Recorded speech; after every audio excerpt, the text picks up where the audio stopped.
Lūk arī komandas nāk laukumā, lūk arī Tomāšs Bognārs, Ungārs, kurš tiesās šo spēli. Komandas nāk laukumā.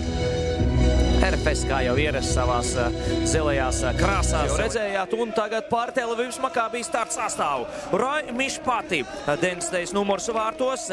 RFS komanda sāk šo cīņu šādā virknējumā. Fabris Ondo, 40. numurs vārtos, aizsardzības centrā Žiga Lipuščeks, 43. Ikauniekam gan Latvijas čempionāta virslīgā, gan arī uz Eiropas klubu skatuves. Un šī cīņa var sākties mājās. Jānis Ikaunieks, Quadio, un ātra pāri uzbrukumā jābūt piespēlē. Aizmugurē, manuprāt, nebija ļoti perspektīvs uzbrukums Latvijas komandai. Jānis Ikaunieks pašam jāiet līdz galam, Jānis Ikaunieks sit, un bumba lido garām vārtiem. Pēdējā brīdī tiek bloķēts viņa sitiens un piespēle sodolkumā. Roberts Savaļnieks gatavs izpildīt stūra sitienu, bumba tuvu vārtiem lido un sitiens pa vārtiem. Paničs. Viņš Lūk arī Roberts Savaļnieka piespēle un Paničs uzvar šo bumbu un gar devītnieku to aizsit. Labi iespēja Paničam, kurš dev superkausu. Jānis Ikaunieks, labi nomaina malas, ļoti draudīgs uzbrukums Lašodis Šārija. Uzbrukumā Gruzīna spēlētājs Dimitrijs Zelenkovs, viņam diezgan labs būs tālāk sities, bet te no distances Lašodis Šārija un neveiksmīgi netrāpa taisni stūrīties.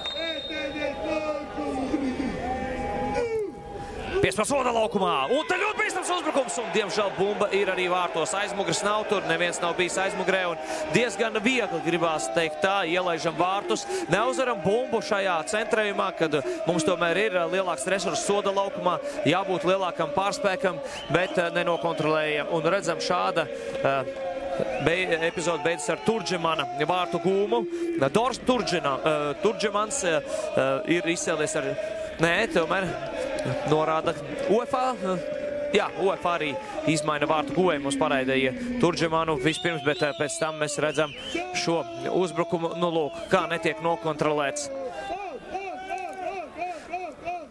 Un bumba lido taisnstūrī. Idans Nahmijas ir vārtu autors. Diemžēl Paničs nepaspēja nokontrolēt Dinamo. Patati.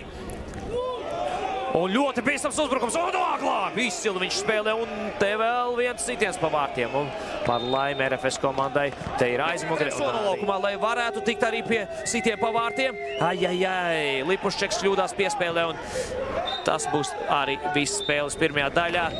Padara daudzveidīgāku droši vien RFS komandas sastāvu, un tad, kad būs kādi tiešie brīvstieni, kādi centrējumi, stūrsitieni, tad viņam...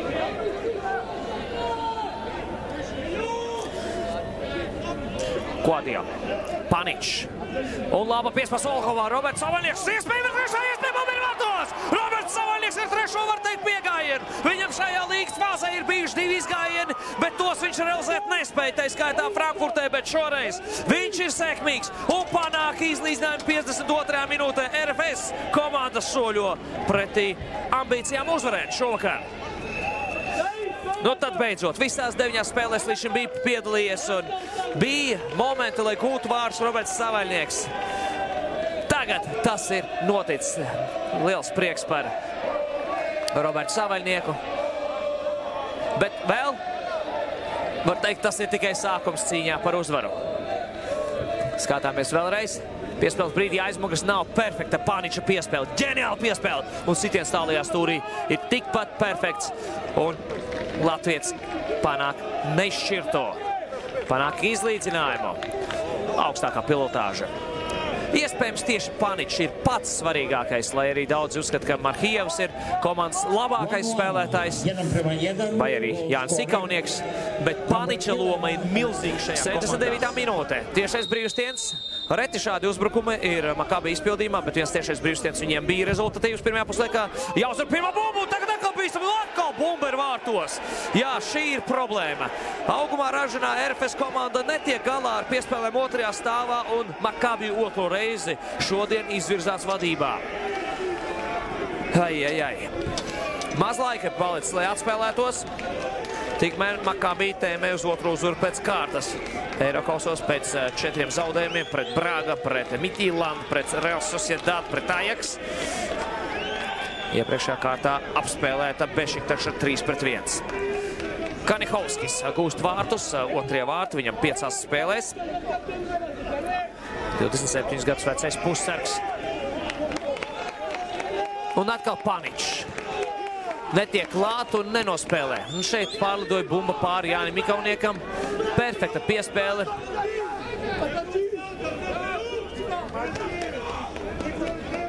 Un jau tur ugunsgrēku dzēš Paničs, saprotot, ka bumba lido tajā zonā. Kaut kā ļoti labi izpētījuši uzbrukumā. Centrā aizsargs, kurš spēles beigās nereti iet laukumā uzbrukuma pozīcijās un palīdz komandai uzbrukumā. Un cities pa vārtiem Darko Lemaičs. Novirs bumbu taisas stūrī, bet sitiens ir par vāju, pārāk vāja ir satikšanās viņam ar bumbu. Līdz ar to īsti to par sitienu nenosauksi, vairāk par bumbas novirzīšanu vārtu virzienā, bet jebkurā gadījumā tas ir moments. Darko Lemaičs, viņa uzsitiens un vārtsargs pārliecinoši tver. Jā. Pietiekami solīts sitiens, te arī bumba atlicās augsts pret zemi, atcitoties. Jābūt piespēlē sodu laukumā uz kreiso flangu. Marešs. Un piespēlē sodu laukumā pēdējā iespēja. RFS komandai vārtsargs bumbu nenospēlē. Te varētu fiksēt arī pārkāpumu pret RFS komandas spēlētāju. Video atkārtojumu tiesneši tagad būs pie darba. Iespējams vārtsargs notriec Lemaiču. Ferenc Karako un Gergo Bogārs ir video atkārtojumu tiesneši. Redzam, vārtsargs bumbu nenospēlē un ietriecas uzbrucēju sejā, galvā. Te rāda un rāda. Un 11 metru soda sitiens. Kompensācijas 11. minūtē. Nervi, dzels nervi ir vajadzīgi Jānim Ikauniekam. Ieskrējiens nebūs pārāk garš. Jānis Ikaunieks un RFS ceļā pēc 3. punkta Eiropas līgas pamatturnīrā. Latvijas izlases pamatsastāvu spēlētājs Jānis Ikaunieks sit un atvaira vārtsargs, sit pa vidu un uzmina vārtsargs Jāņa Ikaunieka domu gājienu. 1 punkts aizskrien gar degunu un arī 150 000 eiro RFS klubam, jo par neizšķirtu šādu naudiņu var nopelnīt, bet nauda šoreiz bija sekundāra. 1 punkts tabulā. Un pēdējā spēle šajā gadā bija svarīgāka. Jā. Priecājas Makabī, tur arī viens līdzjutējs ir izskrējis laukumā. Ne gluži vienīgais, bet gandrīz. Kājsargs lido pa gaisu. RFS komanda gada pēdējā spēlē. Dramatiskā mačā. Zaudē 1-2 Izraels čempionei.